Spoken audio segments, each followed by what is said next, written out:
Hi everyone, Mr. Francy here, and today I'm doing my monthly wrap for the month of August. I have had to film this a little bit early because I'm going to be busy over the next couple of days, and because of this, I have even less books that I thought I was going to read when I adjusted my August TBR. Anyway, hello and welcome to Mr. Francy Reads. Let's begin the August monthly wrap by putting the stats up on the screen in 3, 2, 1, go. For the month of August, I read a total of 7 books, comprising of 3 cozy mysteries, 3 classics, and 1 paranormal. To my age groups, I read 3 middle grades, 1 YA, and 3 adult books.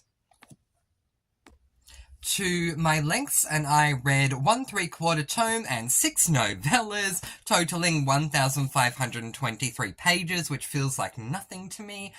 But that's okay, because I had a long period of time where I wasn't reading because I was busy, so that's alright.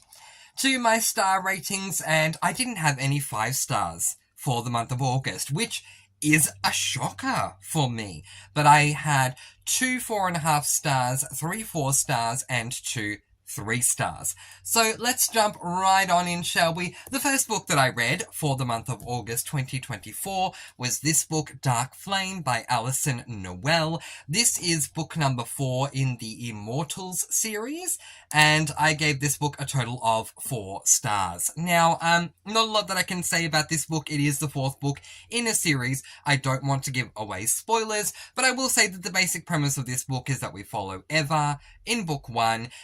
Eva has this gift that she doesn't want. She doesn't want to be the key. She doesn't want this gift. She doesn't want any part of it. But then she starts getting caught up in certain things where she has to use her gift. And many things ensue along the way. It's been interesting. I did not like the ending of book 2. I didn't mind book 3. And as I said, I gave this one 4 stars. So to my thoughts on this one, look, I began the book on the 6th of August and finished it on the 22nd of August. For me, being a 300-odd page YA, this is ridiculous. I think this factored into my enjoyment level also. All in all, the series is headed in a good direction, and I do recommend it to everyone who loves fantasy/paranormal YA, and I'm looking forward to seeing what happens in book number 5. Very quickly, if you like fantasy paranormal YA, you will love this book. I can't stress that enough. The amount of times that I have read any of the books so far in this series and thought to myself, oh yeah, it's YA. So, you know, all those YA things, like it being more emotional and the whole, why me? Why do I have to do all this? Yeah, it's YA. And I just have to keep reminding myself, it's YA. This is the only YA I read this month. I don't read a lot of YA these days. I read middle grade and adult, but not a lot of YA these days. But anyway, 4 stars from me. I did think it was a solid read overall, and I'm looking forward to the next one. For some reason, my camera keeps moving, but we're going to ignore that and move right along. The next book that I read was this book, which is Rangers, RVs, and Revenge by Tonya Kappas. This is book number 26 in the Campers and Criminals series. And before I give you my star rating, may I just have a moment to say, oh my goodness, book number 26. I have been reading this series all year. I've been so sorry about the glare. I have been buddy reading it alongside my dear friend Jane, and I am so sorry about the glare. I love glossy covers, as you can tell, but it just makes it hard to film with. There we go. With my dear friend Jane, and it's been an up and down journey for me. Sometimes they get 3 stars, sometimes they get 4 stars, and in this case, it got 4.5 stars. Even though it is book 26, I'm going to tell you the premise anyway, because there are no spoilers. Part of the reason I know this is because Tonya Kappas keeps telling us things that we know from book number 1 in every single book, and I don't mean 1 or 2 things. She says like 10 things that we know from book 1 in 2, 3, 4, 5, 6, 7, 8, 9, 10, 11, 12, 13, 14, 15, 16, 17, 18, 19, 20, 22, 23, 24, 25, and 26 as well. Did I say it was 26?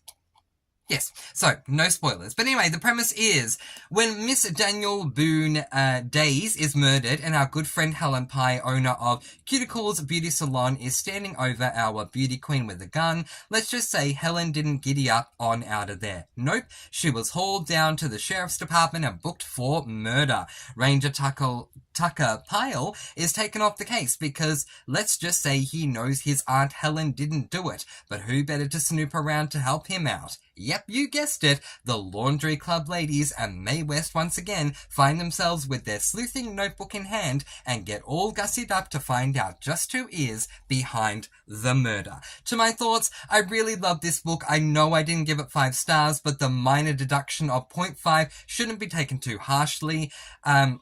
Something huge for the series happened in the book, which I loved. Also, the mystery itself was a perfect length, and the reveal was a good one too. Really looking forward to book number 27, and as I said, I gave this one 4.5 stars.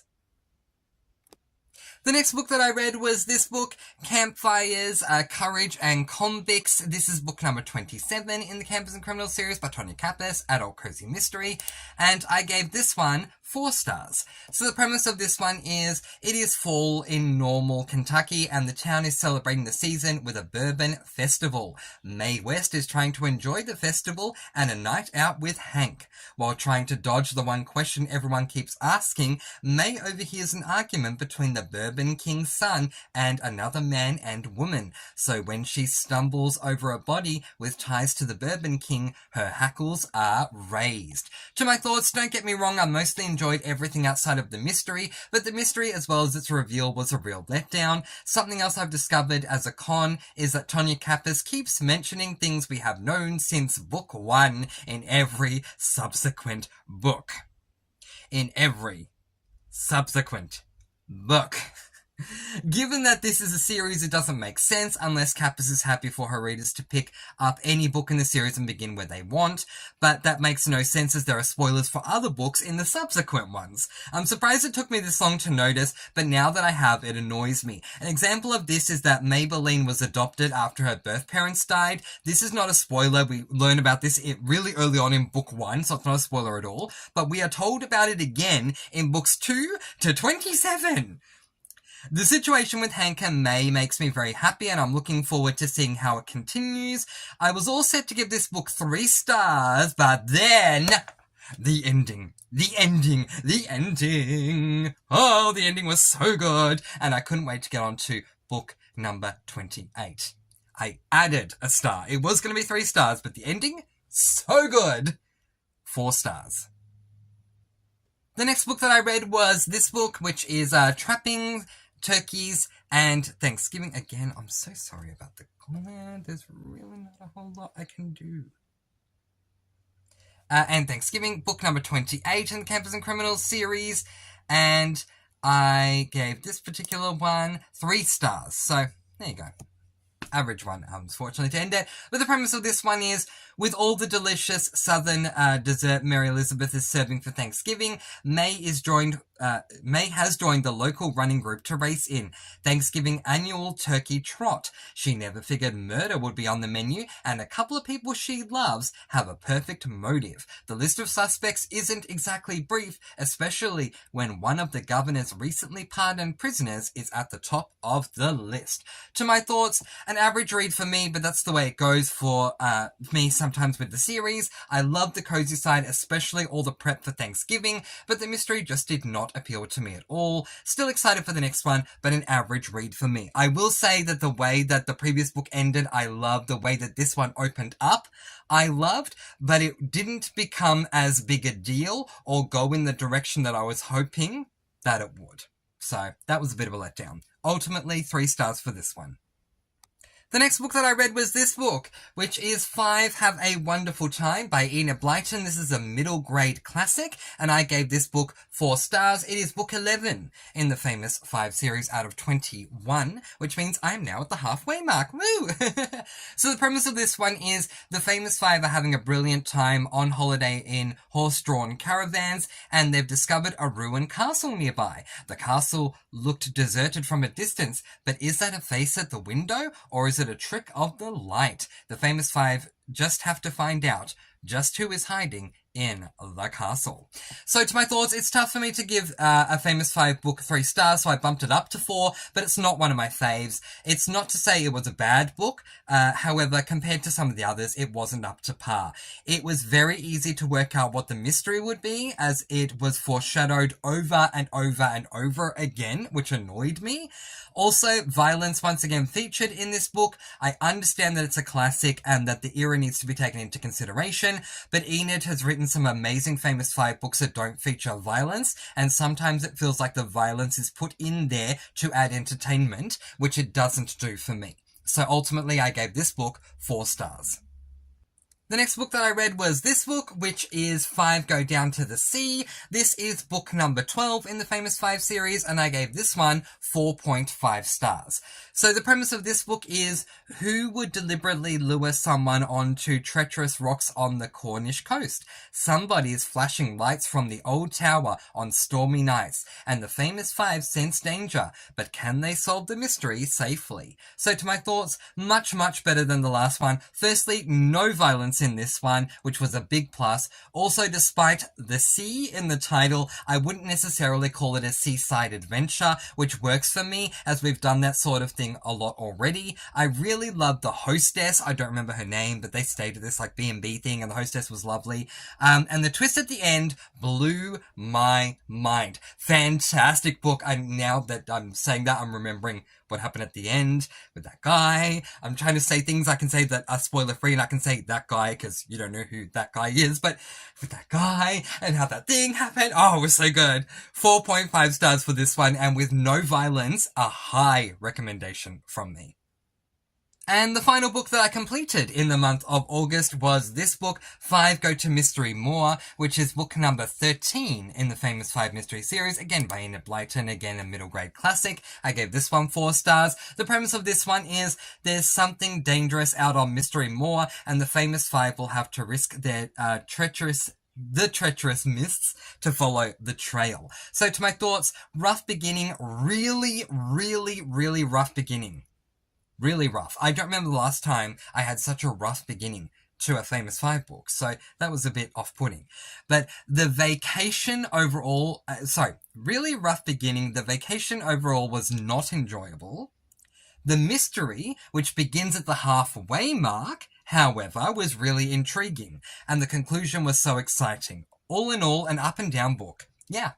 Didn't like the first half. I still gave it 4 stars because the mystery was worth more than 5 stars on its own. So to average it out, it still becomes a 4-star book for me. But yeah, I was kind of disappointed with the first half of this book, and I haven't had that before. So, but the mystery, as I said, was really intriguing. And now for everyone's favourite game that we like to call Up.